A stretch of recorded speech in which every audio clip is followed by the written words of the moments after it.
MNTच्या विशेष मुलाखत या कार्यक्रमामध्ये आपलं सर्वांचं स्वागत. आज आपण शिक्षण या विषयावर चर्चा करणार आहोत. लॉकडाऊनच्या काळात शिक्षण प्रक्रिया लॉकडाऊनच्या काळात शिक्षण माफ करा आज एक अत्यंत दुःखद घटना घडलेली आहे. बामसेपचे CSC सदस्य जनार्दन राम यांचं दुःखद निधन झालेलं आहे. ते 1 वर्षापासून कॅन्सर या रोगाने त्रस्त होते. बघूया त्यांचा थोडक्यात परिचय. ते बामसेपचे केंद्रीय कार्यकारिणी सदस्य होते. त्यांचं आज दुपारी 12:15 वाजता इलाहाबाद येथे निधन झालं आहे. त्यांच्या या निधनाने संघटनला मोठ्या प्रमाणात नुकसान झालेलं आहे. ते 1 वर्षापासून आपल्या कॅन्सर पीडित होते. त्याचबरोबर ते संघटनेमध्ये त्यागी समर्पित असे कार्यकर्ते होते. MNTच्या वतीने तसेच बामसेपच्या परिवाराच्या वतीने त्यांना प्रथमतः आपण आदरांजली व्यक्त करूया. जय भीम, जय मूल्यवासी. लॉकडाऊनच्या काळात शिक्षण प्रक्रिया, पालक, शिक्षक भूमिका या महत्त्वपूर्ण विषयावर आपण आज एक प्रमुख पाहुण्यांना या ठिकाणी बोलावलेलं आहे. आपल्याला माहीत आहे की महामारीमुळे संपूर्ण जग ठप्प झालेलं आहे आणि भारतात तर या महामारीने कहर केला आहे. साधारणतः मार्चपासून सुरू झालेल्या या लॉकडाऊनमुळे शैक्षणिक संस्था, शैक्षणिक सत्र हे पुढे ढकलण्यात आलं आणि त्यातून नवीन वेगवेगळ्या समस्या निर्माण व्हायला लागल्यात. आज आपण या लॉकडाऊनच्या काळामध्ये बघतो आहोत की ऑनलाईन परीक्षा कशा घेण्यात येतील, कसं शिकवल्या जाईल या विषयावर जोरदार प्रमाणात संपूर्ण भारतात, महाराष्ट्रामध्ये चर्चा सुरू आहे. या महामारीमुळे एकूणच काय नुकसान होतं आहे, या महामारीमुळे घरी अभ्यास कसा करावा, त्याच्यामध्ये येणारे अडथळे काय व पालकाची भूमिका कशी असावी या संदर्भात आपण आपल्यासोबत MD चंदन सिवे यांना आपण या विषयावर बोलण्यासाठी पाचारण केलेलं आहे. MD चंदन सिवे सर गेली 20 वर्ष शिक्षक म्हणून कार्यरत आहेत. त्यांनी महाराष्ट्र राज्य अभ्यासक्रम संशोधन व पाठ्यपुस्तक निर्मिती मंडळ अर्थात बालभारती येथे 6वी, 7वी व 9वी इतिहास राज्यशास्त्र पाठ्यक्रम निर्मितीमध्ये महत्त्वपूर्ण आपली भूमिका योगदान दिलेलं आहे. या प्रयोगशील, चिंतनशील, उपक्रमशील शिक्षकांचं प्रथमतः या ठिकाणी मी स्वागत करतो. सर, MNTच्या वतीने तुमचे या ठिकाणी मी स्वागत करतोय. प्रश्न असा आहे की जेव्हा आम्ही बघतोय की देशामध्ये त्याचबरोबर महाराष्ट्रात सुद्धा करोनाच्या नंतर शैक्षणिक क्षेत्रामध्ये विद्यार्थी आणि पालकांमध्ये एक गोंधळाची परिस्थिती निर्माण झालेली आहे. अशा या गोंधळलेल्या परिस्थितीमध्ये या पार्श्वभूमीवर शिक्षण क्षेत्र कशा पद्धतीने प्रभावित झालेले आहे याविषयी काय सांगाल आपण? गावंडे सर, की हा जो विषय आहे शिक्षणाच्या संदर्भातला आणि कोरोनामुळे जगभर आणि संपूर्ण भारतात निर्माण झालेली स्थिती, या काळामध्ये शिक्षण प्रक्रिया या विषयावर आपण जी आज हा चर्चेचा विषय ठेवला, सर्वप्रथम मी MNTचं आणि आपल्या सर्वांचं पहिल्यांदा कौतुक करतो. आणि आपण म्हटलं की हे शिक्षण क्षेत्र कशा पद्धतीने प्रभावित झालेलं आहे. वस्तुस्थिती अशी आहे की लॉकडाऊन हा 20 मार्च 2020 पासून भारतामध्ये सुरू झालं आणि आपलं शैक्षणिक वर्ष हे जून ते एप्रिल अखेर असतं आणि एप्रिलला हे शैक्षणिक वर्ष संपण्यापूर्वीच 1 महिना अगोदर मार्च मध्ये हे लॉकडाऊन सुरू झालं. खरं तर एप्रिलमध्ये मूल्यमापनाची प्रक्रिया होत असते, परीक्षा ज्याला आपण म्हणतो ते, आणि मग मेच्या पहिल्या आठवड्यामध्ये निकाल लागतात. इयत्ता 1ली ते 9वी आणि 11वीच्या बाबतीमध्ये ही प्रक्रिया होते. पण ह्या 1ली ते 11वीची ही जी प्रक्रिया, परीक्षेची प्रक्रिया होते, तर ती नेमकी थांबली. वर्षभर घेतलेलं शिक्षण, त्यावर आधारित असणारी जी मूल्यमापनाची प्रक्रिया आहे ती थोडीशी ठप्प झाल्यासारखी झाली आणि पुढील वर्गात जाण्याची जी प्रक्रिया आहे ती अशा वेळी त्याला प्रमोशनचं निर्णय घेण्यात आला आणि मग पुढील वर्गामध्ये विद्यार्थ्यांना टाकलेला. खरं तर ही जी कोरोनामुळं जी प्रभावित झालेली क्षेत्र आहे त्यामध्ये जवळपास जगामध्ये जर बघितलं तर युनेस्कोचा अहवाल सांगतो की भारतामध्ये 32 करोड मुलं ही या शिक्षणापासून वंचित झालेली आहेत.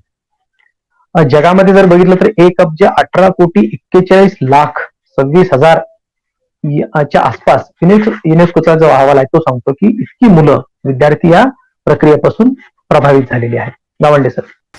धन्यवाद सर.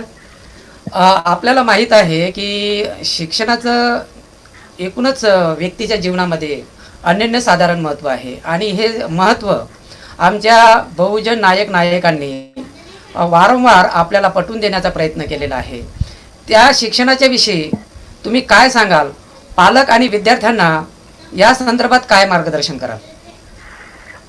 गावंडे सर, हे शिक्षण जे आहे ह्या शिक्षणाच्या अनेक जणांनी वेगवेगळ्या व्याख्या केलेल्या आहे. शिक्षण म्हणजे ज्ञान मिळवणे असं आपण म्हणतो, किंवा ह्या मिळवलेल्या ज्ञानाचा व्यवहारात कौशल्यपूर्ण वापर करणं. हे जे ज्ञान आहे, कौशल्य आहे, मूल्य आहे, याद्वारे व्यक्तिमत्वाचा जो विकास आहे तो विकास साधणं म्हणजे थोडक्यात आपल्याला शिक्षण म्हणता येईल. या शिक्षणाच्या संदर्भात अनेक आपल्या भारतामध्ये पूर्वीपासून वेगवेगळ्या महामानवांनी किंवा विचारवंतांनी आपली मतं मांडलेली आहेत. शिक्षणाच्या संदर्भात बुद्ध असं म्हणतात की तुम्ही कितीही ज्ञान घ्या, पुस्तक वाचा, पण प्रत्यक्ष जीवनामध्ये किंवा आपल्या आचरणामध्ये जर ती तत्व, ती मूल्य किंवा ते ज्ञान जर आलं नाही तर जीवन हे व्यर्थ आहे. त्याच पद्धतीनं समजा अलीकडच्या काळामध्ये जर बघितलं की ज्यांनी या देशामध्ये शिक्षणाची क्रांती केली त्या सावित्रीबाई फुले, ज्योतिबा फुले. सावित्रीबाई असं म्हणतात की शिक्षणानं मनुष्यत्व येते पहा. म्हणजे शिक्षणामुळे माणसाच्या अंगी एक माणूस पण जागा होतं, असं शिक्षणाचा अर्थ सांगितलाय. डॉक्टर बाबासाहेब आंबेडकरांनी असं म्हटलंय की ज्ञान आणि विवेक यांचा ज्यावेळेला सुरेख संगम होतो त्यावेळेला शिक्षण घडतं. म्हणजे केवळ ज्ञान हे कामाचं नाही तर त्यासोबत विवेकही जागृत झाला पाहिजे, ही शिक्षणाची व्याख्या. थोडक्यात काय तर माणसाला जगण्याला जे समर्थ बनवतं, व्यक्तिमत्वाचा विकास घडवतं, विज्ञानवाद विवेकवाद जागृत करतं, मानवी मूल्यांची सजगता माणसामध्ये आणतं, ते खरं शिक्षण. त्यामुळे शिक्षणानं स्वतःची व्यक्ती, कुटुंब आणि देशाचा विकास होतो असं आपण म्हणतो. धन्यवाद सर. एकूणच शिक्षणात व्यक्तीच्या किंवा माणसाच्या जीवनाचं महत्त्व तुम्ही स्पष्ट केलेलं आहे. माझा दुसरा असा प्रश्न आहे की देशाच्या विकासामध्ये शिक्षणाचं काय महत्त्व आहे? काय संबंध आहे शिक्षण आणि देश? तुम्ही अतिशय महत्वाचा प्रश्न विचारला की शिक्षणाचा देशाच्या विकासाशी काय संबंध आहे. मुळातच असं आहे की आपण शिक्षणाचा जर इतिहास बघितला तर राजर्षी छत्रपती शाहू महाराज, राष्ट्रपिता ज्योतिबा फुले, सावित्रीबाई फुले किंवा संविधानाच्या माध्यमातून डॉक्टर बाबासाहेब आंबेडकर यांनी शिक्षणाचं एक प्रकारे सार्वत्रिकीकरण केलं. परंतु हे सार्वत्रिकीकरण होण्याच्या पूर्वी जर बघितलं तर आपल्या भारतामध्ये शिक्षण हे ठराविक वर्गासाठी आणि ते दुर्मिळ होतं.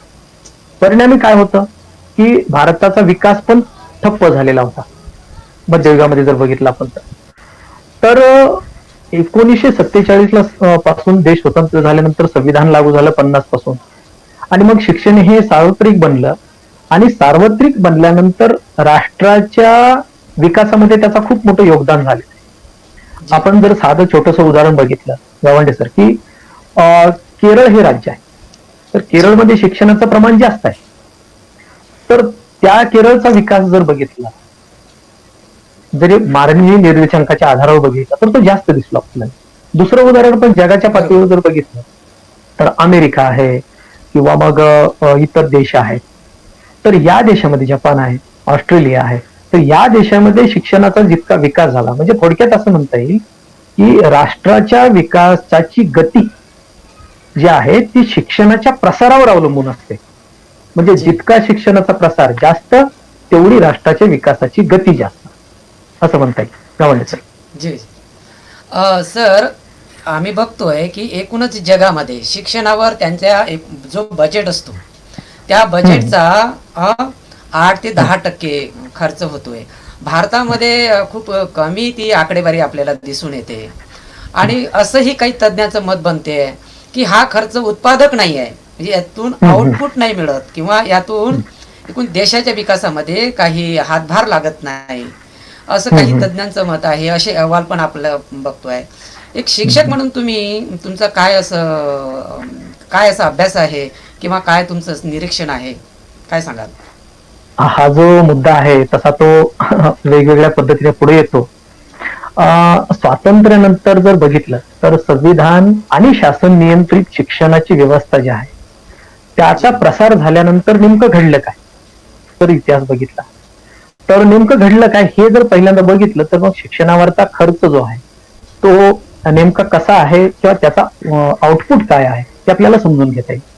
आपल्या भारतामध्ये शासनानं शिक्षणावर जो काही खर्च केला, जे की संविधानिक तरतुदीच्या माध्यमातून, परिणाम असा झाला का म्हणजे सर की भारताचा साक्षरता दर हा जवळजवळ 6 पटीनं वाढला. पहिला मुद्दा.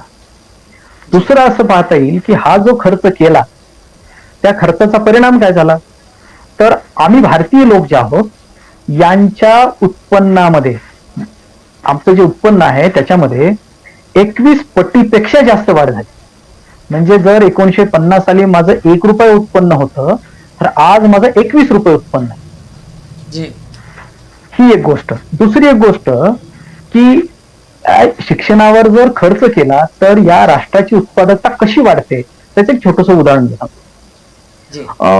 1948 पासून ते 1968 या कालखंडामध्ये म्हणजे 20 वर्षामध्ये प्रति व्यक्ती उत्पादकता वाढवण्यामध्ये एक हा अहवाल आहे, त्या अहवालाचा मी संदर्भ आपल्याला देतो की या 20 वर्षामध्ये उत्पादकता वाढवण्यासाठी या शिक्षणाचा, एकट्या शिक्षणाचा 14% वाटा आहे.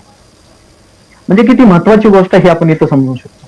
आणखी एक तुम्हाला मी उदाहरण देऊ इच्छितो सर की अलीकडच्या काळामध्ये म्हणजे 2004 ते 2012 म्हणजे हे 8 वर्ष झाली, तर या अवघ्या 8 वर्षामध्ये शिक्षणामुळं मध्यम वर्गामध्ये दुपटीनं, म्हणजे इथं या अनेक अशा गोष्टी आहेत की ज्यामुळे आपण सांगू शकतो की शिक्षणावर जो खर्च करतो त्या खर्चाचा चांगला परिणाम काय होतो.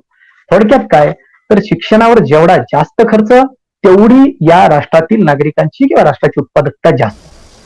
आता तज्ञ जे म्हणतात, आपण जे विचारलं की अनुत्पादक आहे, तर अनुत्पादक प्रश्न असा आहे की साधं व्यापारातलं जर गणित बघितलं तर जेवढं जास्त भांडवल किंवा गुंतवणूक तेवढा व्यवसाय मोठा होतो, आणि जेवढा व्यवसाय मोठा तेवढा नफा जास्त, म्हणजे फायदा जास्त. आता हीच गोष्ट आपण शिक्षणाच्या खर्चाबाबतीत बघूया की शिक्षणाच्या खर्चामध्ये जेवढी जास्त गुंतवणूक तेवढं शिक्षण गुणवत्तापूर्ण होऊ शकतं, कारण त्याच्या भौतिक सुविधा, सर्व प्रकारच्या सुविधा, विद्यार्थी शिक्षक रेशो जो आहे, ह्या सगळ्याचा जर विचार केला तर गुणवत्ता वाढते. आता इथं तुम्ही जो प्रश्न विचारला की असे लोक म्हणतात की शिक्षणावर जो खर्च होतो तो अनुत्पादक आहे, तर असे म्हणणारे जे लोक आहेत हे विशेष म्हणजे त्यांना असा एक आपण थोडासा प्रश्न विचार, जे तज्ञ आपण त्याला म्हणतो, मी अगदी स्पष्ट म्हणेन की ते भांडवलदाराचे हस्तक असू शकतात. त्याचं कारण असं आहे की सरकारनं शिक्षण क्षेत्र सोडून द्यावं, म्हणजे आम्ही ते ताब्यात घेऊ, म्हणजे आमचा व्यवसाय तिथं वाढेल, आणि म्हणून जो प्रचाराचा भाग आहे की शासन जे शिक्षणावर खर्च करतंय ते अनुत्पादक आहे, असा खोटा प्रचार केला जातो असं मला वाटतं. धन्यवाद सर, चांगल्या पद्धतीचं हे विश्लेषण झालेलं आहे. आणि भांडवलदार हे जे तुम्ही त्यांच्या एकूणच मताशी तुम्ही सहमत नाही, आणि ते खरं आहे की शिक्षणावर जो खर्च होतोय हा खूप कमी होतोय, आणि त्यामुळे जी आजची परिस्थिती आपण बघतोय ती फार अधोगतीची परिस्थिती आहे.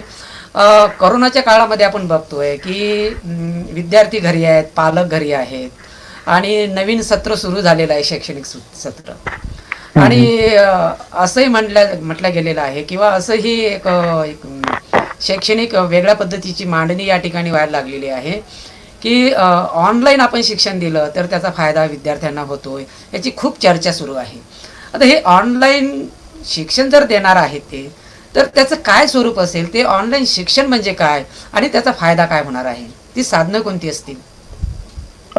अगदी तुम्ही महत्वाचा प्रश्न विचारला की आता जी परिस्थिती आहे, म्हणजे मार्च नंतर निर्माण झालेली आपल्या देशामधली परिस्थिती बघितली, अगदी जगामध्येही तशाच पद्धतीची परिस्थिती आहे.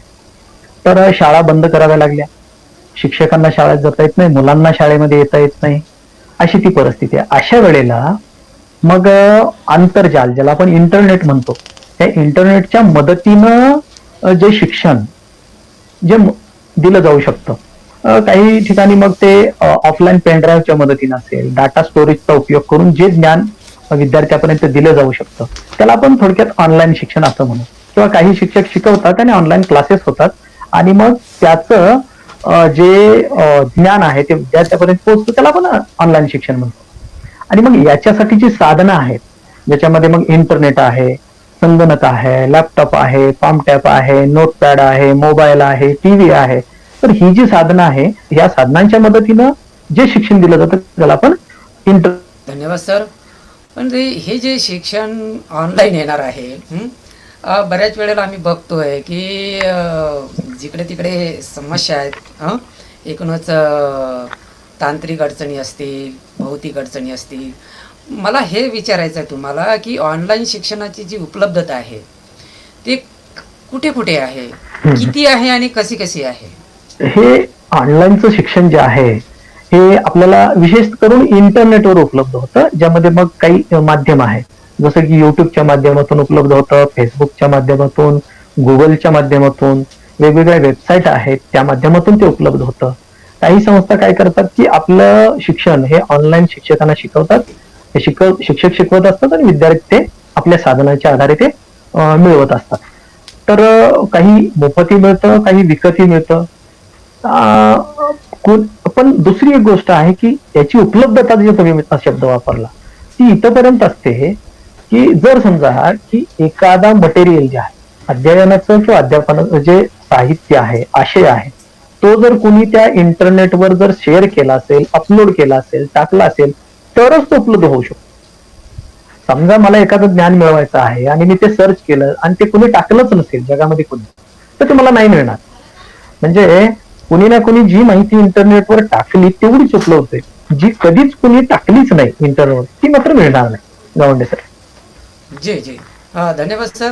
परंतु आपण बघतोय की याच्यामध्ये ज्या भौतिक आणि तांत्रिक मर्यादा आहेत किंवा अडचणी येतात त्याबद्दल आपण काय सांगणार? इथं भौतिक जर म्हटलं तर मग वस्तू रूपाने ज्या वस्तू आहेत म्हणजे साधनं आहेत, ज्याच्यामध्ये आपण मग मोबाईल असतो, तर त्याची मर्यादा येऊ शकते. त्याचं कारण असं आहे की मोबाईल असतो, कुणाकडे नसतो. स्मार्टफोन आणि जरी असला तर तो स्मार्टफोन असेल किंवा अँड्रॉइड फोन असेलच असं नाही. जी त्यामुळं साधा फीचर फोन असतो, मग त्याच्यामध्ये ही सुविधा नसते की जे शिक्षण आपण घेऊ शकतो. एखाद्याकडे लॅपटॉप असू शकतो, संगणक आहे, कॉम्प्युटर आहे, टीव्ही आहे. आता ह्या सोबत काही इंटरनेटची उपलब्धता आहे. पण या सगळ्याच गोष्टीचा पण आपल्याला विचार करावा लागतो, कारण त्याचा खर्च परवडणारा. टीव्ही आहे समजा, तर टीव्ही साधी टीव्ही असलेली त्याला जर डिश नसेल किंवा जर मोफत जे चॅनल आहे त्याच्यावर जर ते उपलब्ध नसेल तर त्याचाही आपल्याला विचार करावा लागतो. किंवा दुसरं आणखी यामध्ये की बरेच लोक असे आहेत की त्यांच्याकडे संगणक साक्षरता नाही, त्याच्यावर जी. साहित्य आहे परंतु ते वापरायचं कसं. धन्यवाद सर. म्हणजे एकूणच भौतिक आणि तांत्रिक ज्या अडचणी आहेत, म्हणजे ज्यांच्याकडे ती साधनं आहेत पण त्याचा उपयोग कसा करायचा ते तंत्रज्ञान त्यांना अवगत नाही आहे. आता याचे जे दुष्परिणाम पण आपण बघतोय, हे ऑनलाईन जेव्हा हो. आपण जेव्हा ऑनलाईन साधनाचा आपण आता विचार केलेला आहे किंवा तुम्ही तशा पद्धतीची मांडणी केलेली आहे, की याचे जे दुष्परिणाम आहेत ते दुष्परिणाम टाळण्यासाठी आपण काय काळजी घेतली पाहिजे? सर असं आहे की दुष्परिणाम पाहण्यापूर्वी आपण एक गोष्ट मान्य पण करायला पाहिजे की सध्या स्थितीमध्ये शाळेत तर विद्यार्थी येऊ शकत नाहीत आणि शिक्षकही विद्यार्थ्यांपर्यंत पोहोचू शकत नाहीत, म्हणजे फिजिकली. जी पण हे ऑनलाईन शिक्षण आहे त्याची साधनं हा एक पर्याय दिसतोय, तो सद्यस्थितीला प्रभावी दिसतो. पण जरी दिसत असला तर त्याचे वाईट परिणाम पण पालकांना आणि विद्यार्थ्यांना माहीत असायला पाहिजे. आणि मला वाटतं अशा पद्धतीने आज जो आपण विषय ठेवलाय त्या पद्धतीने आपण ती विद्यार्थ्यापर्यंत पालकांपर्यंत पोहोचू शकतो. आता बघा की ज्या वेळेला विद्यार्थी ऑनलाईन शिक्षणासाठी साहित्य वापरतो, जसं की समजा मोबाईल आहे, संगणकाचा मॉनिटर आहे, लॅपटॉप, टीव्हीचा स्क्रीन आहे, टॅबलेट आहे, पाम टॅब आहे, नोटपॅड आहे, तर हे पाहत असताना आता मी समजा तुमच्या समोर इथं बोलतोय, तर हा जो मोबाईलचा पडदा आहे त्या स्क्रीन मधून काही प्रकाश किरण बाहेर येत आहे आणि त्याचा माझ्या डोळ्याशी थेट संबंध येतो. आता जी यामध्ये होतं काय की हा जो स्क्रीन डिस्प्ले आहे, स्क्रीन किंवा डिस्प्ले आपण ज्याला म्हणतो, त्याचा ब्राईटनेस किती असावा याचंही ज्ञान असणं गरजेचं आहे. तर डोळे आणि स्क्रीनचा जो संबंध येतो तो काही वेळ येतो. जितका वेळ तो संबंध येतो त्याला आपण स्क्रीन टाइम असं म्हणतो. या गोष्टीला आपण स्क्रीन टाइम असं म्हणतो. आता याच्या संदर्भात मी एक थोडीशी महत्वाची माहिती गावंडे मी सांगू इच्छितो पालकांसाठी विशेषतः आणि विद्यार्थ्यांसाठी, की अमेरिकेच्या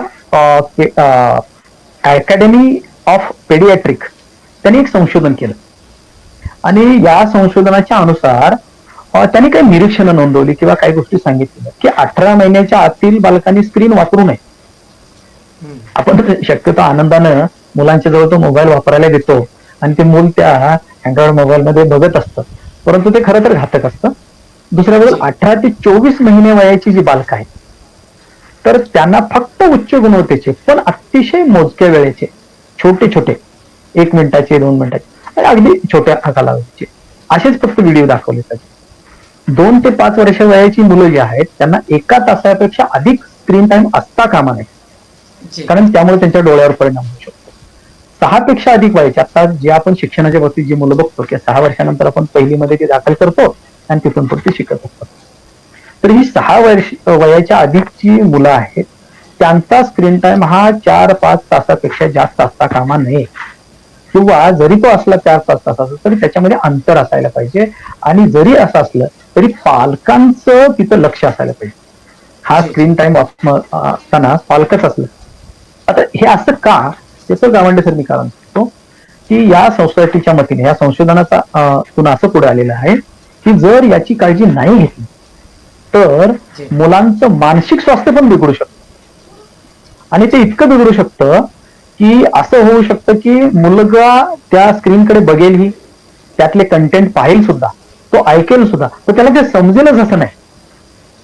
आणि त्याच्यामुळे हा स्क्रीन टाइमचा जो कालावधी आहे याच्या संदर्भानं मग ते टीव्ही असेल कुठले असेल तर तो त्याच्याबद्दल काळजी घेतली. आता बघा सध्या क्लासेस चालतात, सलग 4-4, 5-5 तास चालतात, तर त्याच्यामध्ये 10 मिनिटाचा 15 मिनिटाचा हा ब्रेक पण असला पाहिजे, अन्यथा डोळ्यावर त्याचा परिणाम होतो. ही एक गोष्ट. दुसरी एक गोष्ट मी तुम्हाला गावंडे सांगतो ती थोडीशी वेगळी आहे. आता बघा, प्रत्यक्ष तुम्ही आणि मी आता सध्या मोबाईलच्या स्क्रीनवर बोलतोय किंवा आपण लोकांसोबत संवाद साधतोय की लोक आपल्याला पाहतात. तर दुसरी एक गंमत अशी आहे की जर समजा तुम्ही आणि मी समोरासमोर बोलत असतो तर त्यामधल्या भावभावना, त्यामधलं जे आंतरक्रिया जी आहे ती वेगळी आहे. म्हणजे तुमच्या लक्षात आलं असेल, ज्या वेळेला शिक्षक वर्गामध्ये असतो, विद्यार्थी त्याच्या समोर असतो, त्यावेळेला शिक्षक एखादी गोष्ट शिकवतो किंवा बोलतो, त्यावेळेला विद्यार्थ्याच्या मनामध्ये काही भावनांचे तरंग उठत असतात आणि त्याचा परिणाम असा होतो की विद्यार्थी शिक्षक आंतरक्रिया जी आहे ती जिवंत होत असते आणि त्याच्यामुळं ही आंतरक्रिया शिक्षणाला परिपूर्ण करते. म्हणजे शिक्षण हे असं नाही, ते निर्जीव गोष्ट नाही, शिक्षण ही जिवंत गोष्ट आहे या अर्थानं. म्हणजे समजा असं बघा की वर्गामध्ये एक विद्यार्थ्यांना काही गणित सोडवायला दिलेली, आता समजा 10 विद्यार्थी आहेत तर ते 10 विद्यार्थ्यांनी कोण सोडवत नाही, कोण चुळबुळ करतो हे शिक्षक पाहू शकतो. ऑनलाईन मध्ये हे शक्य नाही. त्याच्यामुळं हे जे हे आहे सध्या तर ऑनलाईन शिक्षण हे करत असताना मला थोडक्यात सांगायचं की पालकांनी ते मॉनिटर केलं पाहिजे आणि हे खूप महत्वाचं आहे. म्हणजे एज्युकेशनल कंटेंट हे पाहत असताना कधी कधी अनएक्सपेक्टेड जाहिराती आहे किंवा अनएक्सपेक्टेड जे व्हिडिओ आहेत ते पण डिस्प्ले होतात आणि ते कसं रिस्ट्रिक्ट करायचं याचं सुद्धा पालकांना ज्ञान असायला पाहिजे. याची आपण काळजी घेतली पाहिजे असं मला वाटतं. सर, ही खूप तुम्ही चांगल्या पद्धतीची मांडणी करत आहात. मुळात माझा आता खरा प्रश्न असा आहे, मी जेव्हा स्क्रीनवर बघतो लोकांच्याही काही प्रतिक्रिया मला दिसतात, त्यांच्या फार भयंकर अशा प्रतिक्रिया आहेत की या गरीब देशामध्ये, विकासशील देशामध्ये नाही आहे किंवा विकसित देशामध्ये नाही आहे, विकसनशील देशामध्ये नाही आहे, या गरीब देशामध्ये 2 वेळच्या अन्नाची भ्रांत नाही. म्हणजे 2 वेळचं अन्न त्या ज्यांना मिळत नाही आणि आपण ऑनलाईनची या ठिकाणी चर्चा करतो आहोत.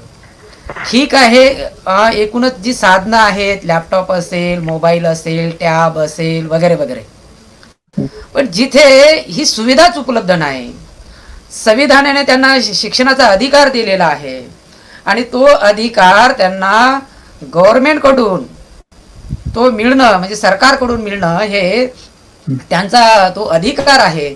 हा अधिकार गावखेड्यात असलेल्या जवळपास 54% विद्यार्थ्यांकडे ह्या सुविधा उपलब्ध नाही आहेत. मी स्क्रीनवर काही प्रतिक्रिया बघते आहे.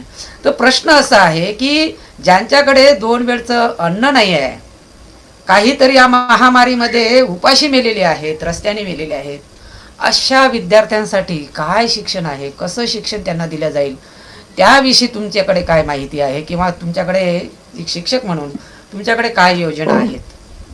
गावंडे सर, हे खरं आहे की देशामध्ये 32 करोड विद्यार्थी शिकतायत आणि या सगळ्यांच्याकडेच ऑनलाईन शिक्षणाच्या संदर्भात साधनं असतीलच असं नाही. जी. आणि या वास्तवाला जर गावंडे सर आपल्याला भिडायचं तर संवेदनशील मनाला ते खूप अस्वस्थ करणार आहे नक्कीच. किंवा ते आपल्या सहनशीलतेच्या पलीकडचं आहे. संवेदनशील मन हे सहन नाही करू शकत अशी वस्तुस्थिती आहे, हे आपण मान्य केलं पाहिजे. आणि तुम्ही खरं हा महत्वाचा मुद्दा विचारला. पण यातली दुसरी ही गोष्ट अशी आहे की पालक ज्यांच्याकडे अशी साधनं नसतील तर त्यांनी हे समजून घ्यायला पाहिजे की आपणही, आणि किंवा आपणही त्यांना समजून असं सांगायला पाहिजे की शिक्षणानं माणसाचं संपूर्ण जीवन बदलतं. ठीक आहे की वस्तुस्थिती जरी अशी असली तरी आपल्याला शिक्षण तर घ्यायचं आहे, आणि शिक्षणामुळे माणसाची वस्तुस्थिती बदलते, त्याचं परिवर्तन घडतं. शिक्षणानं माणसाला ज्ञान मिळतं, त्या ज्ञानामुळे अनेक गोष्टींचं आकलन होतं, अनेक गोष्टी कळतात. कळालं त्याचा व्यवहारामध्ये उपयोग करता येतो. हा उपयोग ज्यावेळेला, त्यालाच आपण शिक्षणाच्या भाषेमध्ये उपयोजन होतं. त्या अनेक वेळा हे जर केलं तर त्यातून एक नियम निघतो आणि अनेक अशा नियमातून एक त्याचा आपण म्हणजे आपल्या जगण्यामध्ये पुनर्वापर करू शकतो. ही शिक्षणाची प्रक्रिया. एक गोष्ट समजायला हवी की एका बाजूला जरी आपल्याकडे साधनाची नसली तरी शिक्षणाचं महत्व किती आहे हे मात्र त्या पालक आणि सगळ्या समाजाने हे त्यांना समजावून सांगायला हवं. ती जबाबदारी आपली, नैतिक जबाबदारी आपली आहे की हे शिक्षण किती महत्वाचं आहे, हे सांगण्याची जबाबदारी आपली आहे. सर, हे जी तुम्ही भाषा वापरलेली आहे सर्वसाधारण माणसाला समजेल किंवा सोप्या भाषेत कमी शब्दामध्ये, याला तुम्ही, कारण कसं आहे की आपण चर्चा ही करतोय, ही तुम्हाला कळते, मला कळते, किंवा आणखी काही 5-10 हजार लोकांना समजेलही, परंतु सोप्या भाषेमध्ये आपण काय केलं पाहिजे, पालकांनी नेमका याच्यामध्ये आपली काय भूमिका किंवा काय पालकाचा रोल असला पाहिजे, थोडक्यात आणि सोप्या भाषेत जर सांगितलं तर बरं होईल सर. खूप बरं झालं तुम्ही हे विचारलं ते, कारण आपण अधिक सोप्या भाषेत आपण सांगू शकू. असं आहे की सुरुवातीला मी म्हटलं की ज्ञान, आकलन आहे, उपयोजन आहे, विश्लेषण आहे, संश्लेषण आहे, मूल्यमापन आहे, ह्या सगळ्या थेअरी आहेत आणि त्या ब्लूमची थेअरी आपण त्याला बनवू. आपण म्हणतो तसं त्याप्रमाणे सोप्या भाषेत जर सांगायचं तर एक छोटस उदाहरण मी आपल्यासमोर सांगतो की समजा एक मुलगा आहे आणि तो मुलगा, आता समजा आपण थोडस आपल्या घरातल्या मुलांचं उदाहरण घेऊ, तुमच्या मुलाचं नाव घेऊ, हे समजा मानव आहे, मुलगा मानव, त्याचं उदाहरण घेऊ आपण की समजा मानव नावाचा एक विद्यार्थी आहे आणि समजून चाला तो की 7वी मध्ये शिकतो, समजूया आता सध्या या 7वीला शिकतोय असं समजू. आता काय झालं की आपण बाजारामधून काही अन्न आणतो, फळे आणतो, धान्य आणतो. आता त्याला अन्न, फळे, धान्य याची सुरक्षितता याची फार माहिती नाही असं समजून चालतो, क्षणभरासाठी समजून चालतो. आणि परिणामी होतो काय परिणाम त्याचा की बाजारातून आणलेले हे फळ आहे, तो आणल्या पाहताच तो फार त्याची स्वच्छता न करता साधं कसं बस आपलं पुसून तो खायला लागतो. आता हे काय झालं, त्याचं प्रारंभिक वर्तन आहे, म्हणजे सुरुवातीचं आचरण आहे. ही तर भाषा समजते बरोबर. आता दुसरा मुद्दा असा आहे, ज्या वेळेला आता हे आज समजा 5 जुलै तारीख, हे त्याचं सुरुवातीचं वागणं आहे, वर्तन वगैरे जरा शब्द बाजूला ठेव, वागणं तुम्ही म्हटलं की सोप्या भाषेमध्ये, तर त्याचं हे सुरुवातीचं वागणं आहे. आता असं झालं की 6 जुलैला आपण काय केलं की त्याला विज्ञानातला 5वा पाठ, फूड सेफ्टी म्हणजे अन्न सुरक्षितता, असा 7वीचा तो पाठ आहे आणि तो त्याला आपण समजावून सांगितला. आता काय होईल, ज्यावेळेला अन्न सुरक्षितता हा पाठ त्याला आपण समजावून सांगू, किंवा तो स्वतः वाचेल, किंवा तो पालक ज्याच्याकडे हे साहित्य नाही तो पाठ्यपुस्तकाच्या आधारे ते वाचेल, तो मुलगा, त्यावेळेला त्याच्यामध्ये काय बदल होईल? तर 6 जुलैला त्याच्यामध्ये काय बदल होईल? 7 जुलैला की बाजारातून जर समजा त्याला काही फळं वगैरे आणली असतील किंवा खावं आणला असेल, तर तो काय करेल? तो ती स्वच्छ धुवेल, तो स्वच्छ पुसून घेईल आणि मगच खाईल. म्हणजे की हे झाला वर्तनातला बदल, त्याच्यावर बदल झाला ना. म्हणजे काय होतं की शिक्षणामुळे तो बदल होतो. म्हणजे अशा लहानसा आता हा जो बदल झाला त्याला अंतिम बदल म्हणतो. शिक्षण झाल्यामुळं, शिकण्यापूर्वीचं वागणं आणि शिक्षणाच्या नंतरचं वागणं या दोन्हीमध्ये बदल आहे. तर हा शिक्षणाला बदल होतो.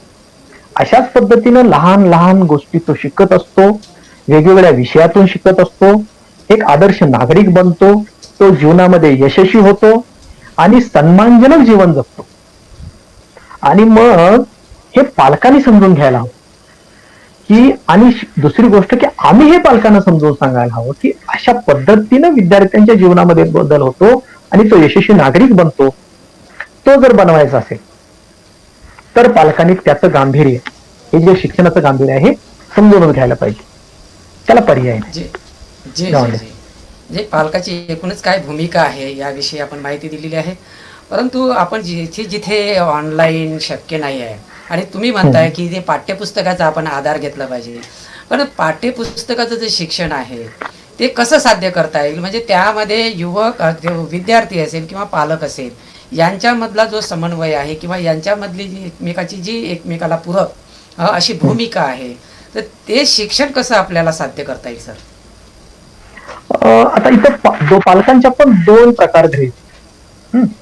पहिला असा की ज्याच्याकडे ऑनलाईन साधनं उपलब्ध आहेत ते पालक, आणि ज्याच्याकडे ऑनलाईन साधनं उपलब्ध नाहीत, गोरगरीब आहेत, जसं की तुम्ही आता सांगितले की ज्यांना 2 वेळच्या खायची भ्रांत आहे, तर त्यानं काय करायचं?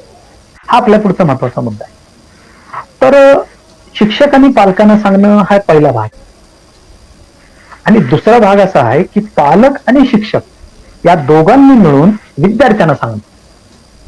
आता काय सांगणं तर, आणि कशाच्या आधारे सांगायचं, तर त्याच्याकडे एकच साधन आहे, ते म्हणजे पाठ्यपुस्तक. आणि हे जे पाठ्यपुस्तक आहे त्याच्या मदतीनं ही आपली शिक्षणाची प्रक्रिया आपण चालू ठेवू शकतो. आता ही कशी चालू ठेवू शकतो हे जरा मी थोडक्यात सांगतो. आता हे आता एक समजून घेऊया की ज्याच्याकडे काहीच उपलब्ध नाही, फक्त पाठ्यपुस्तक तर उपलब्ध आहे, आणि आता तर शिक्षण प्रक्रिया तर चालू ठेवायची, शाळेमध्ये तर जाऊ शकत नाही. मग आता काय करायचं? तर मी एक थोडक्यात तुम्हाला असं सांगतो की पाठ्यपुस्तक काय असतं त्याच्या अगोदर आपल्याला समजून घ्यावं लागेल की पाठ्यपुस्तक काय. प्रत्येक देशाचं एक धोरण असतं, एक नीती असते, काही उद्दिष्ट असतात. काही आपल्या देशाची पण एक संविधानिक उद्दिष्ट आहे की स्वातंत्र्य, समता, बंधुता, न्याय, लोकशाही या आधारित नागरिक बनला पाहिजे, एक चांगला नागरिक बनला पाहिजे.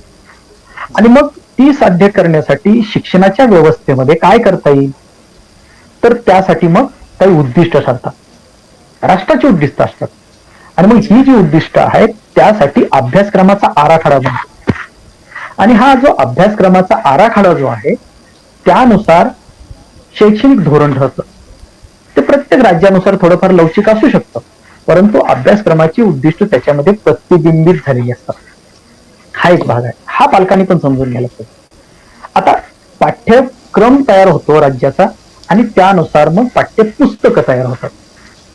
म्हणजे तर काय, तर राष्ट्राला ज्या पद्धतीचा नागरिक घडवायचा आहे त्याची अपेक्षा पूर्ण करण्याचं अंतिम जे साधन आहे ते पाठ्यपुस्तक आहे. इथपर्यंत बाब लक्षात आले आपल्या? तर हे जे पाठ्यपुस्तक आहे ते काय असतं, तर शिक्षणातून जे काही साध्य करायचं त्याचं फलित त्या पाठ्यपुस्तकाच्या माध्यमातून साध्य करायचं. म्हणजे कसं की हे जे शिक्षण दिलं तर शिक्षणातून हे साध्य होईल, शिक्षणातून हे फलित साध्य होईल, शिक्षणातून हे अध्ययन निष्पत्ती साध्य होईल, शिक्षणातून ही क्षमता विद्यार्थ्यांच्यात निर्माण होईल. ज्यालाच आपण इंग्रजीमध्ये जर बघितलं, आपल्याला बऱ्याच लोकांना इंग्रजी लवकर कळतं, तर ते लर्निंग आउटकम्स त्याला आपण म्हणतो. मग ही जी लर्निंग आउटकम्स जे आहेत ही पाठ्यपुस्तकाच्या सुरुवातीलाच दिलेली आहेत.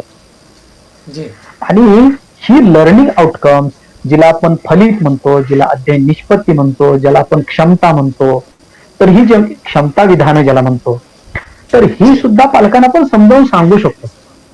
जी आणि त्यात जर आपण यशस्वी झालो तर पाठ्यपुस्तकाच्या माध्यमातून ही शिक्षण प्रक्रिया चालू ठेवता येणं शक्य आहे.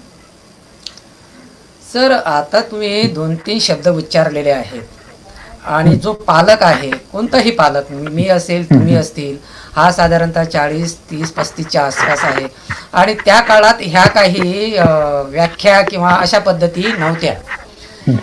आणि गावखेड्यावर तर विचारून सोय नाही आहे की तिथे सगळं अंधार आहे. हे विद्यार्थी काय करतोय, कसं शिकतोय, त्याचं त्यांच्याशी काही लक्ष नसतं किंवा लक्ष असतं तर ते कळत पण नाही आहे. आता तुम्ही एक शब्द वापरलेला आहे, अध्ययन निष्पत्ती.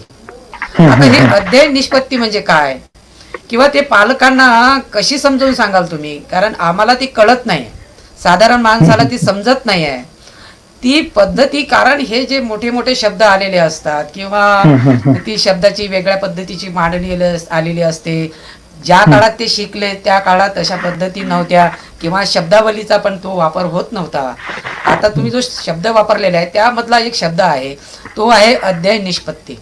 ही अध्ययन निष्पत्ती म्हणजे काय आणि त्याचा काय उपयोग केला जातो, त्याचा आपण कशा पद्धतीने त्याचा प्रयोग केला पाहिजे, पालकांना आणि विद्यार्थ्यांना तुम्ही अध्ययन निष्पत्ती म्हणजे काय कसं समजून सांगाल?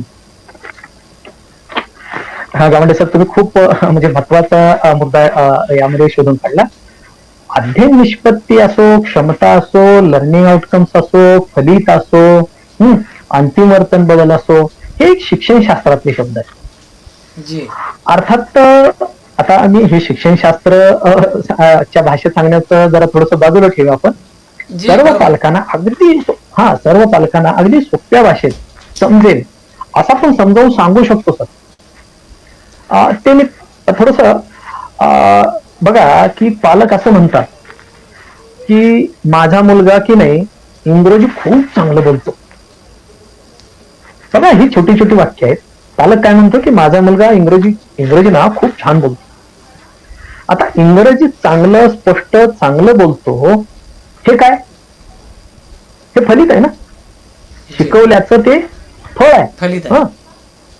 फलित आहे ते. निष्पत्ती, त्यालाच आपण निष्पत्ती म्हणतो, त्यालाच आपण आउटकम म्हणतो, त्यालाच आपण क्षमता प्राप्त केली असं आपण म्हणतो. हे फक्त बोलत असतात. आपण त्या शब्दाकडे थोडंसं बाजूला ठेवतो. पालकांना म्हणून आपण समजावून सांगा की हे फलित असतात. आता हे फलित कसं साध्य झालं बघा, की त्याला शिकवलं म्हणून तो शिकला आणि म्हणून तो इंग्रजी बोलायला शिकला. म्हणजेच इंग्रजी का बोलायला शिकला तर शिकवलं म्हणून तो शिकला. तर त्यानं इंग्रजी बोलावं, तो का शिकला तर त्यानं इंग्रजी बोलावं अगोदर आपण निश्चित केलं होतं ना, आणि म्हणून त्याला शिकवलं आणि शिकवल्यानंतर तो इंग्रजी बोलू लागला. आणि मग आपण काय म्हणतो, माझा मुलगा की नाही इंग्रजी खूप चांगलं बोलतो. म्हणजे हे जे फलित आहे, एक शिक्षणात काय असतं की अमुक एक गोष्टीचं अध्ययन केलं म्हणजे अमुक एक गोष्ट शिकली की जे साध्य होईल त्याला आपण अध्ययन निष्पत्ती म्हणतो. बघा, म्हणजे परत एकदा सांगतो की अमुक एक गोष्ट तिचं अध्ययन केलं किंवा ती शिकली किंवा समजून घेतलं आणि जर ते आपल्याला जमायला लागलं तर म्हणू की आपण ती अध्ययन निष्पत्ती साध्य झाली किंवा लर्निंग आउटकम साध्य झालं किंवा क्षमता साध्य झाली किंवा ते फलित मिळालं असं त्याला म्हणतो. म्हणजे अध्ययन निष्पत्तीचा दुसरा काय अर्थ नाही, ते साधा सोपा अर्थ आहे की शिकल्यानंतर जे त्याच्याकडं येईल ते. आता तुम्हाला गावंडे सर आणखी एक छोटीशी गोष्ट पालकांना समजावून म्हणून सांगतो की अध्ययन निष्पत्ती जी आहे ती ठरते कशी ते पण जरा सांगतो. आता मी थोडस सर्व पालकांना गृहीत धरून सांगतो. आपण एक आता म्हटलं म्हणून इंग्रजीचं उदाहरण घेऊ परत एकदा. आता पहिलीचा विद्यार्थी आहे, तर पहिलीच्या विद्यार्थ्याला इंग्रजी शिकवताना चित्रे आणि इंग्रजी शब्दांचा संबंध आपण जोडायला शिकतो. आणि मग मुलाला एखादं चित्र दाखवलं समजा मांजराचं चित्र दाखवलं किंवा समजा दुसरं एखादं चित्र दाखवलं, समजा आणखी कशाचं चित्र दाखवलं, तर त्याला तो इंग्रजी शब्द सांगता आला की आपण म्हणतो बघा माझ्या मुलाला बघा, चित्र दाखवतो बघा माझा मुलगा याला इंग्रजीत नाव सांगतो. म्हणजे काय झालं की पहिलीमध्ये असं आहे, दुसरीमध्ये जर गेलं, हा सॉरी, तर दुसरीमध्ये काय होतं, तर तो चित्रांची नावं सांगतो किंवा त्याची छोटी छोटी वाक्य सांगतो. तिसरीमध्ये गेल्यानंतर I am a boy, I am a girl. चौथी मध्ये गेल्यानंतर पुन्हा वाक्य बनवतो. समजा तो 7वीवाला विद्यार्थी एखादा गेला, तर 7वीमध्ये एक अध्ययन निष्पत्ती आहे 7.17.11 नावाची आहे. आता ते त्यात खोलात नको जायला, मी सोप्या भाषेत सांगतो. काय लिहिलंय त्याच्यामध्ये की स्टुडंट काय करतो, engages in conversation in English with family. engages in conversation in English with family, friends and people from different profession using appropriate vocabulary. म्हणजे 7वीला गेल्यानंतर तो विद्यार्थी इंग्रजीच्या शब्दांचा, योग्य शब्दांचा वापर करून आपले मित्र, घरातील लोक किंवा जे वेगवेगळे व्यवसायातले लोक आहेत यांच्याशी तो बोलतो. ही ठरली म्हणजे अध्ययन 7वीला हे ठरतं की 7वीमध्ये आल्यानंतर त्यांना इंग्रजीच्या बाबतीत हे साध्य करावं, ते करावं. याला पण अध्ययन निष्पत्ती म्हणतो. म्हणजे अध्ययन निष्पत्ती हा दुसरा तिसरा काही विषय नाही, तर अमुक एक गोष्ट शिकवल्यानंतर अमुक एक गोष्ट साध्य होईल, ती म्हणजे अध्ययन निष्पत्ती. त्याला आपण इंग्रजीमध्ये लर्निंग आउटकम. सर हा, तुम्ही हे अध्ययन निष्पत्ती म्हणजे काय हे स्पष्ट केलेलं आहे. हे सगळी चर्चा आपण जेव्हा करतो आहोत, तर पालकांना या कामात आणखी कशाची मदत होऊ शकते? कारण असं आहे की चर्चा व्हायला लागलेली आहे. जो गावखेड्यामध्ये आपला पालक आहे, विद्यार्थी आहे, तिथले जे शिक्षक आहेत, ही तुम्ही ज्या पद्धतीने हे सांगता, हा प्रत्येक शिक्षक गावखेड्यावर जाऊन सांगतो का, किंवा तो सांगेल तेव्हा पालकांनी आपली काय भूमिका बजावली पाहिजे, किंवा त्याला आणखी काय मदत होऊ शकेल? पालकांच्या बाबतीत जर म्हटलं तर पालकांच्याकडे काही साधनं आहे. पहिलं आहे की त्याच्याकडं आपण विशेषतः अशा पालकांचा विचार करतोय की ज्याच्याकडं म्हणजे ऑनलाईन शिक्षणाची साधनही उपलब्ध नाहीत. विशेषतः अशा पालकांचा आपण विचार करतोय. इथं त्याच्याकडे उपलब्ध असणारं साहित्य आहे ते फक्त पाठ्यपुस्तक आहे. आता हे जे पाठ्यपुस्तक आहे, या पाठ्यपुस्तकाच्या सोबत शिक्षकही त्यांच्या सोबत आहेत. म्हणजे पाठ्यपुस्तक आहे त्यांच्यासोबत शिक्षक आहेत. त्यांना शिक्षकांनी काही शाळांच्या मध्ये व्हॉट्सअपचे ग्रुप बनवलेले आहेत किंवा काही ठिकाणी समजा स्वतः शिक्षक त्यांना मदत करू शकतात, अशी परिस्थिती आहे. तर अशा वेळी पालकांच्याकडे काही गोष्टी आहेत की पालकांना सर्वात महत्वाचं साधन त्याच्याकडे आहे. आता या पाठ्यपुस्तकाच्या आधारे तो त्यातल्या अध्ययन निष्पत्तीच्या आधारे तो विद्यार्थी. मी आणखी काही 2-3 उदाहरणं छोटीशी देतो, अगदी थोडा वेळ आपल्याकडे कमी आहे. असं बघा की पालकाकडे त्याचा विद्यार्थी एखादा 5वीमध्ये शिकतो. आता 5वीत शिकणारा विद्यार्थ्याच्याकडे मराठीचं पाठ्यपुस्तक आहे आणि तो 5वीत शिकणाऱ्या मराठीच्या विद्यार्थ्याकडे जे पुस्तक आहे त्या पुस्तकामध्ये एक अध्ययन निष्पत्ती आहे. ती विद्यार्थी वाचू शकतो, पालकही वाचू शकतो, असं गृहीत धरू आपण. तर ती अध्ययन निष्पत्ती काय आहे, तर ती अशी आहे की विद्यार्थी आपल्या परिसरात घडणारे प्रसंग, घटना इत्यादीचं सूक्ष्म निरीक्षण करून त्यावर तोंडी प्रतिक्रिया व्यक्त करतात. तर काही अवघड नाही. जर आम्ही शिक्षकांनी त्या पालकांना हे समजावून सांगितलं तर हे शिक्षण कसं चालू राहतं ते एकदा सांगतो. आता अध्ययन निष्पत्ती काय लिहिली की निरीक्षण करतो आणि तोंडी प्रतिक्रिया व्यक्त करतो. समजा की त्या पालकाचा विद्यार्थी घरी आहे आणि तो शेजारच्या घरी फुलं झाड आहे. समजा जास्वंदीचं झाड आहे, सदाफुली आहे.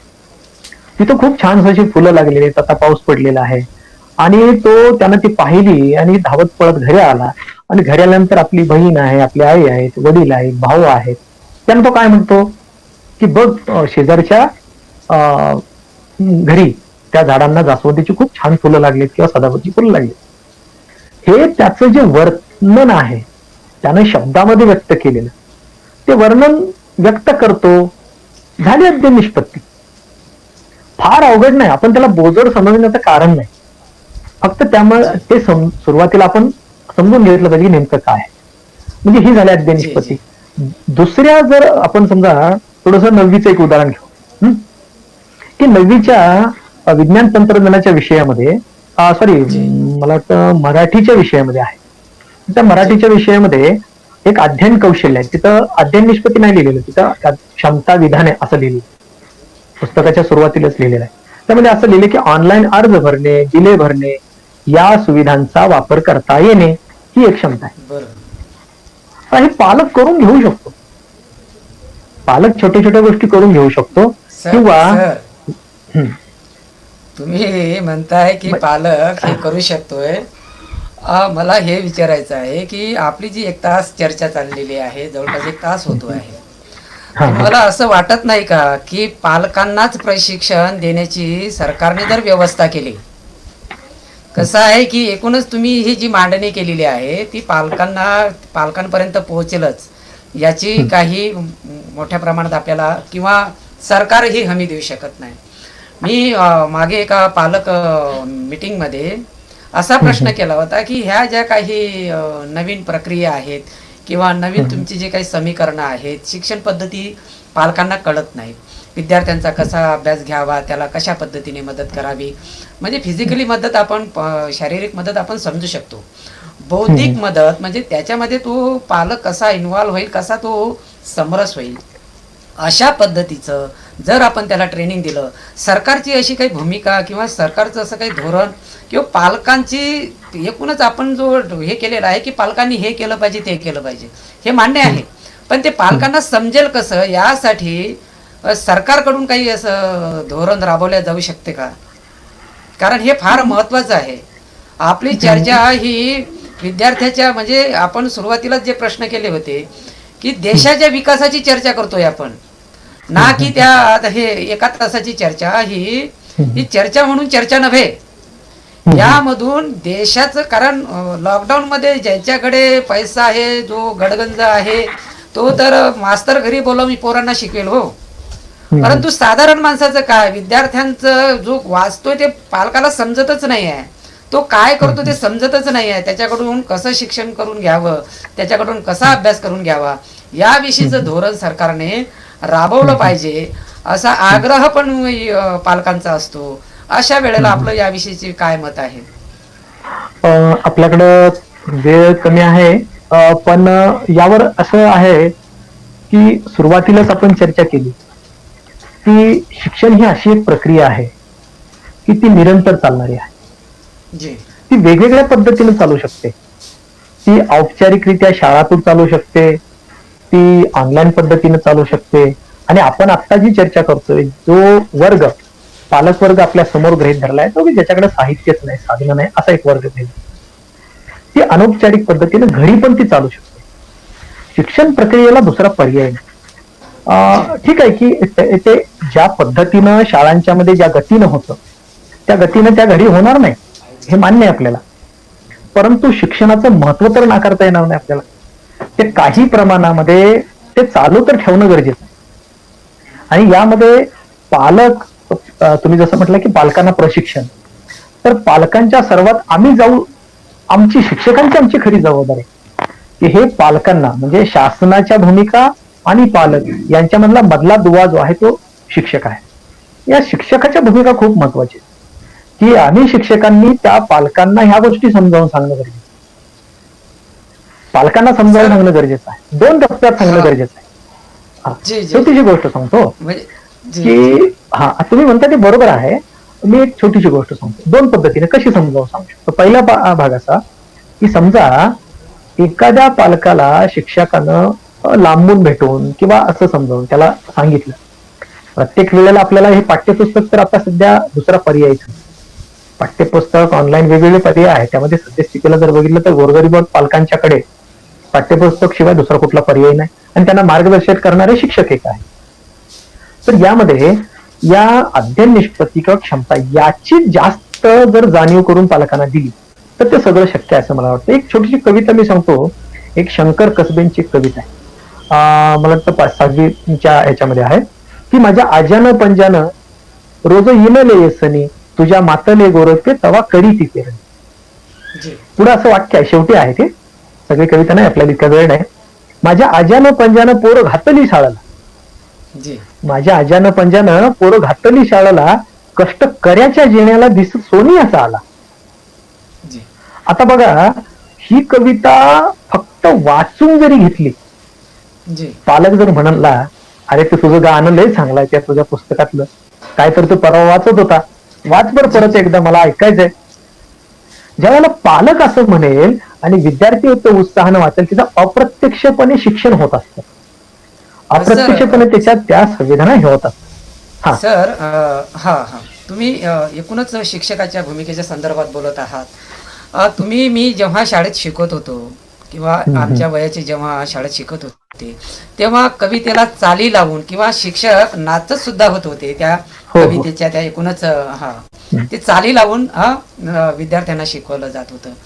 ही जी सोपी पद्धत आहे किंवा एकूणच तुम्ही पालकाची भूमिका काय असली पाहिजे वगैरे हे सांगताय, परंतु शिक्षक आपली भूमिका निभावतो आहे का? म्हणजे मी जसं सांगितलंय की चाली बसवणे, नाचून दाखवणे, ते आजही आमच्या कविता पाठ आहेत. आणि जे 40-50 वर्षाचे असतील त्यांच्या पहिलीच्या दुसरीच्या कविता पाठ आहेत. त्या का आहेत? तुम्ही जी आता कविता वाचून दाखवली ते रिदम मध्ये, ते स्वरामध्ये, ते चालीमध्ये आणि कधी कधी संगीताच्या आधारावरही त्या कवितेला शिकवलं जात होतं. ते अलीकडे ते प्रमाण कमी दिसतंय. म्हणजे कुठेतरी शिक्षक हा आपल्या भूमिकेपासून दूर जातो आहे का? कारण पालकांना हे वारंवार प्रश्न पडतात. आमच्या ठिकाणी आम्ही पाठवतोय, परंतु शाळेमध्ये तसं वातावरण मिळत नाही. जिल्हा परिषद पंचायत समितीच्या शाळा जवळपास आपण बघतो आहोत की त्यांची दयनीय अवस्था असते. अशा वेळेला पालकाचा काय महत्त्वाचा रोल असतो, काय भूमिका असली पाहिजे, आणि ती भूमिका ती शिक्षक म्हणून ते निभावत आहेत का? आपलं काय मत आहे? गावंडे सर, मी स्वतः शिक्षक आहे, गेली 20 वर्ष शिक्षक म्हणून काम करतोय. जी मला असं वाटतं की अलीकडच्या काळातला शिक्षक हा म्हणजे स्पर्धेतून पुढे आलेला आहे जी आणि त्याच्याकडे खूप अशी वेगवेगळी कौशल्य आहे. जी आता त्या कौशल्याचा तो आपापल्या परीनं वापर करतोय आणि करत नाही अशातला भाग नाही. जी तो काही जण समजा काही याची साधनं वापरतात, जसे की आपण ऑनलाईनची आपण साधनं बघितली, कोण मोबाईलवरच्या वेगवेगळ्या चालीतल्या कविता म्हणून दाखवत असेल, ज्याच्याकडे क्षमता नसेल किंवा ज्याला ते हे असेल. परंतु असेही खूप असे, विशेषतः मी सरकारी क्षेत्रातल्या शिक्षकांच्या बाबतीत अभिमानानं सांगू इच्छितो की गावंडे सर, गेली अनेक वर्ष आम्ही पाहतोय. मी पाठ्यपुस्तक मंडळावर काम करत असताना एक किस्सा आहे 16-17 साल की महाराष्ट्रामध्ये म्हणजे जे फी घेणारे जे शाळा आहेत त्यातून सरकारी शाळांच्याकडे येणाऱ्या विद्यार्थ्यांची संख्या जास्त आहे आणि त्याला हे जे शिक्षक आहेत त्यांचं कष्ट कारणीभूत. आज जर बघितलं तर सरकारी शाळातील मुलंच शिष्यवृत्तीला जास्त येतात, सरकारी शाळातील मुलंच नवोदय परीक्षेमध्ये जास्त बसतात, सरकारी शाळातीलच मुलं ही त्यांचा सर्वांगीण विकास जास्त होतो. अगदी सरकारी शाळांच्या बाबतीत जर बघितलं तर तिथली मुलं खऱ्या अर्थानं प्रगती करत असतात. राहिला प्रश्न शिक्षकांचा. शिक्षकांकडे या क्षमता आहेत, फक्त काय आहे, या क्षमतांना ज्या पद्धतीनं समाज जीवनामध्ये त्याची चर्चा व्हायला हवी, प्रसार माध्यमाच्या माध्यमातून किंवा समाजाकडून.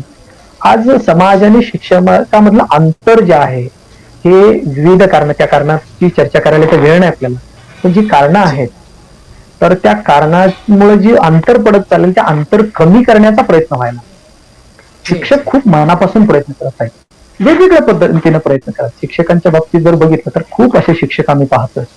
आम्हालाही शिकवताना खूप आनंद येतो आणि हे जे शिकवताना आत्ताच मी जी कविता सांगितली मी माझा छोटासा अनुभव सांगतो, मला वाटतं आपण याच्यावर संपूया. शाळेमध्ये खरं तर माझा मराठी, हिंदी, इंग्रजी काही आज मी नाही शिकवत. मी गणित, विज्ञान वगैरे हे विषय शिकवतो, समाजशास्त्र. पण मला भाषेची पण खूप आवड आहे. आणि मग सहज ते पुस्तक हातात घेतलं, मी ती कविता बघितली आणि मला सहज चाल सुचली. आणि मग त्या मुलांच्या मध्ये, आमच्या शाळेमध्ये मुलं आहेत, मी वरच्या वर्गाला शिकवतो. आणि मग ते सुरू केलं, माझ्या आज्यानं पंजानं, माझ्या आज्यानं पंजानं रोज लय सनी, तुझ्या मातल गोरा पेटवा करीती पेरणी. माझ्या आज्यानं पंजानं, माझ्या आज्यानं पंजानं पोर घातली साळला, माझ्या आज्यानं पंजानं पोर घातली साळला, कष्ट करायच्या जिव्याला दिस सोनियाचा आला, माझ्या आज्यानं पंजानं. तर गावंडे सर असं आहे की जी आजचा प्राथमिक शिक्षक जो आहे किंवा सरकारी शाळेतील शिक्षक किंवा सगळे शिक्षक वर्ग, कोणताही शिक्षक असो, शिक्षकाचं आणि विद्यार्थ्याचं नातं जे असतं ते खूप वेगळं आहे सर. आज शिक्षक विद्यार्थ्यापासून दूर आहे तर त्याची तडफड होते, त्याला विद्यार्थ्याशिवाय नाही करमत. समाज सर, काही म्हणत असेल, जी जी समाज सर, काही म्हणत असेल तर हा हा निश्चित निश्चित तुम्ही खूप सुंदर मांडणी केलेली आहे. लॉकडाऊनच्या काळामध्ये विद्यार्थी, त्यांचे पालक किंवा शिक्षक यांची जी भूमिका आहे एकमेकाला कशी पूरक आहे, या तिघांच्या आपसी संबंधानेच त्यांचं शिक्षण पूर्ण होईल. एकूणच देशाच्या विकासासाठी त्याचा हातभार लागेल. शेवटी तुम्हाला माझी विनंती असेल की शिक्षक, विद्यार्थी आणि पालक यांच्यासाठी आपला काय संदेश आहे? कारण तुमचं एकूणच शिक्षण क्षेत्रामधला जो अनुभव आहे आणि तुम्ही पाठ्यपुस्तक मंडळामध्ये बरीच वर्षे काम केलेले आहे सदस्य म्हणून, तर तुमचा एक अधिकार आहे, तो तुम्ही इथे बजावला पाहिजे असं मला वाटते. की त्यांना काय संदेश देणार शेवटच्या 1-2 मिनिटामध्ये? तुम्हाला तो संदेश द्यायचा आहे, वेळ संपलेली आहे, नाईलाज आहे. मला असं वाटते की ही चर्चा आणखी पुढे घेऊन जावी, पण वेळच आपल्यासाठी बंधन आहे सर. खरंय सर, वेळेचं बंधन आपल्याला पाळणं गरजेचं आहे. एक गोष्ट आहे की शिक्षण हे मानवी जीवनाचा अविभाज्य अंग आहे. मग ते औपचारिक असेल, अनौपचारिक असेल, घरातून असेल, शाळेतून असेल, ऑनलाईन असेल, परिसरातून असेल, समाज जीवनातून असेल, शिक्षण हे अतिशय महत्वाचं. दुसरी गोष्ट अशी की शिक्षणानं स्वतःचाच नाही तर त्याबरोबर राष्ट्राचा विकास होतो, ही गोष्ट आपण समजून घ्यायची आहे. तिसरी गोष्ट, संकट लाख येतील. कोरोनाचं संकट आलं, उद्या कदाचित हे वाढेल, कमी होईल, माहित नाही आपल्याला.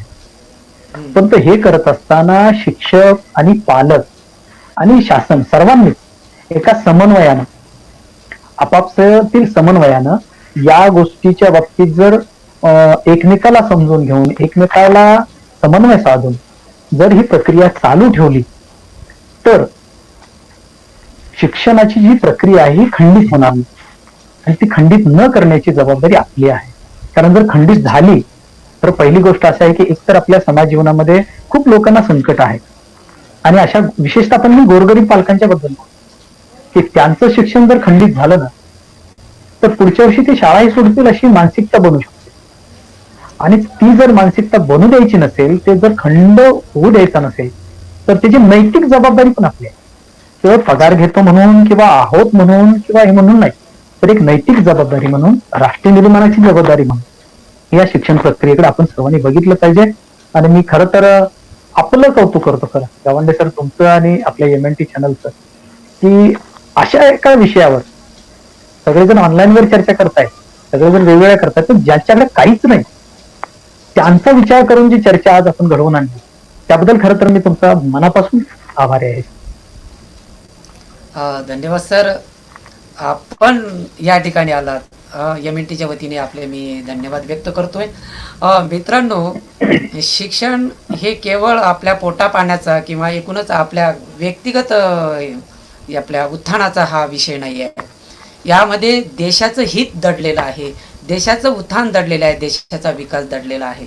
आज कोरोनाच्या काळामध्ये ही भयानक अशी अवस्था आली हे मान्य आहे, परंतु कुठेही खचून न जाता विद्यार्थ्यांनी, पालकांनी आणि विशेषतः शिक्षकांनी, मी जेव्हा कॉमेंट्स या वाचत होतो ऑनलाईन, तेव्हा काही शिक्षकांच्या अशा प्रतिक्रिया आहेत की ते शाळेमध्ये जायला तडफडत आहेत. मासा जसा तडफडतोय म्हणजे मी शाळेत कधी जातोय, शाळेची आस ओढ लागलेली आहे त्यांना.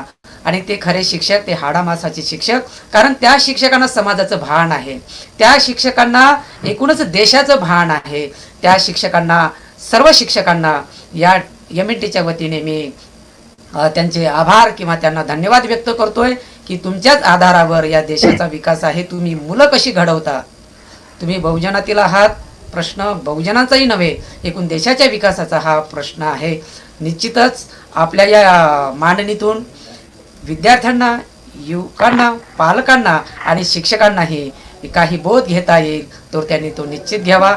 सर, चंदनशिवे सर, आपण या ठिकाणी आलात. MNTच्या एकूणच प्रेक्षकांना आपण मोलाची माहिती दिली, मार्गदर्शन केलं. MNTच्या वतीने परत आपले मी या ठिकाणी धन्यवाद व्यक्त करतोय आणि धन्यवाद. परत एकदा आपली रजा घेतोय.